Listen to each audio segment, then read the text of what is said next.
Après que Polka a sauvé des enfants d'un immeuble en flammes, la nouvelle de squelettes ambulants et d'un bras squelettique géant envahit l'Internet.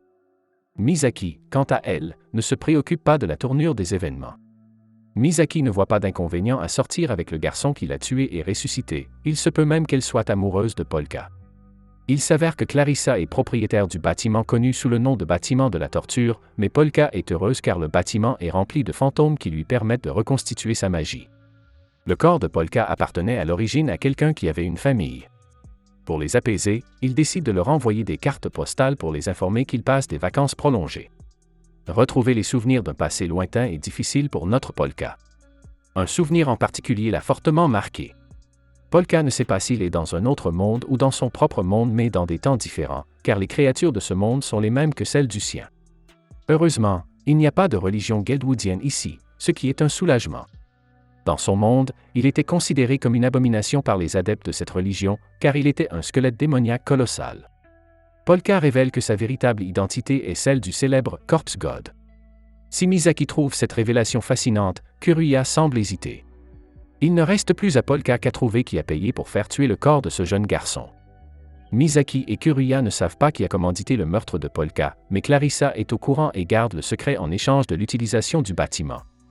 Polka a l'intention de trouver le coupable et de rétablir la paix dans ce monde. Un noble objectif pour un squelette démoniaque. Kuruya remarque que Clarissa n'est pas le seul intermédiaire pour les assassins, mais il sait que peu d'entre eux ont la capacité de tuer Polka. Kuruya envisage la possibilité que les Lemmings puissent le faire, mais rejette l'idée. Il se demande si ramener cette folle, Misaki, à la vie est vraiment une bonne idée. Bien qu'elle ait tué le Polka original, il lui appartenait. Polka possède la capacité de transférer les âmes d'un vaisseau à un autre et il admet que la vie humaine est comme un jouet pour lui. Cette révélation incite Kuruya à se méfier de lui. Pour commencer sa nouvelle vie, Polka réfléchit aux métiers qui lui permettront de gagner un peu d'argent. Misaki suggère qu'il pourrait être un excellent assassin, mais Polka admet que ce n'est pas son fort. Lorsqu'ils reçoivent une visite inattendue, quelqu'un s'approche de la jeune fille et l'informe que des assassins sont à sa recherche et qui lui demande de l'aider à s'en débarrasser. Misaki hésite à accepter, jusqu'à ce que Polka se porte volontaire et que la fille amoureuse accepte à son tour. L'informateur révèle que les assassins se reposent dans un entrepôt abandonné. L'homme ajoute que dans le passé, ils ont travaillé avec quelqu'un que Misaki a déjà tué, faisant référence à son ancien ami. Sans hésiter, Misaki passe à l'action, mais il s'agit en fait d'un piège. La jeune fille est confrontée à plusieurs hommes armés, mais elle les abat facilement. Même lorsqu'elle est capturée, Misaki se libère et assomme ses agresseurs, mais la jeune fille est abattue d'une balle dans le dos par la personne qui lui avait demandé de l'aide. Quelle lâche! Il s'agit en fait d'une vengeance pour avoir tué leur ancien patron. Cependant, Polka sort de nulle part et utilise sa magie pour ranimer la pauvre Misaki et la transformer en zombie. Misaki parvient facilement à éliminer ses adversaires parce qu'elle ne peut pas encore mourir. C'est le Crien qui est de service ici. Kuruya se demande si Polka savait dès le départ qu'il s'agissait d'un piège, mais Polka explique que ce n'est pas le cas car il a accepté la demande des esprits des enfants qui le hantent. Avec ses gigantesques bras squelettiques, Polka écrase tous les voyous, libérant ainsi les esprits des enfants. Les impacts de balles sur le corps de Misaki guérissent immédiatement. Kuruya se demande pourquoi Polka a écouté les fantômes des enfants. Polka avoue que même s'il considère les vies humaines comme de simples jouets, il se soucie d'elles, surtout s'il peut faire sourire les enfants. Et certains le traitent de démon? Kuruya reconnaît que Polka est un individu dangereux, mais peut-être que Misaki et lui sont les vrais méchants? Plus tard, Kuruya raconte l'incident à Clarissa et se demande si elle a vraiment renoncé à tuer Polka. Elle lui assure que c'est le cas, et elle ajoute que les restes du gang auquel ils ont eu affaire précédemment ne représenteront probablement plus aucune menace, car ils se sont maintenant fait trop d'ennemis plus forts. Pendant ce temps, le même gang veut lancer une attaque de grande envergure contre Misaki et Polka, mais leurs hommes de main sont massacrés par les Lemmings.